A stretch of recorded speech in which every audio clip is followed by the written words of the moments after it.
எந்த ஒரு முஹ்மினான பெண்ணாவது முடியாத பெற்றோர்களை எனக்கு என்னன்னு கிடக்கட்டும்னு விடுவாவளா? பக்கத்துல வச்சு பணிவிடை செய்யணுமா இல்லையா? நீ உன் கணவரை பெற்றோர்களோடு உறவாட விடுறியா? கூட்டிட்டு போய் அப்படியே காமிச்சிட்டு கையோட கூட்டிட்டு போயிற.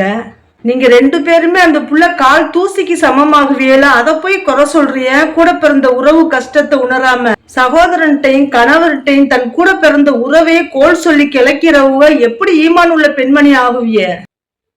சரி, இந்த பிள்ளைக்கு தான் இறை வேதம்னா என்னன்னு தெரியாது, உனக்கு தெரியும் தானே? பெத்தவங்களுக்கு ஒருவேளை சாப்பாடை கொடுத்துட்டு நான் தான் கொடுக்கறேன்னு சொல்லிக்கிட்டே தெரியுற.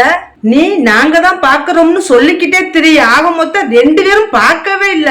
உங்களுக்கு தெரிஞ்சதுன்னா காசை மட்டும் கொடுத்துட்டு தன்னை அலங்கரிச்சுக்கிட்டு சோவா நிக்கணும், ஜாலியா திரியணும். பெற்றோர்களை வச்சு பார்க்க மாட்டேன் பணிவிடை செய்யாத பிள்ளைகள்னா என்ன அமல்கள் செஞ்சு எந்த சொர்க்கத்தை அடைய? நன்மை செய்யுங்கள், நீங்கள் வெற்றி பெறுவீர்கள் என்று தானே அல்லாஹ் சொல்றான்.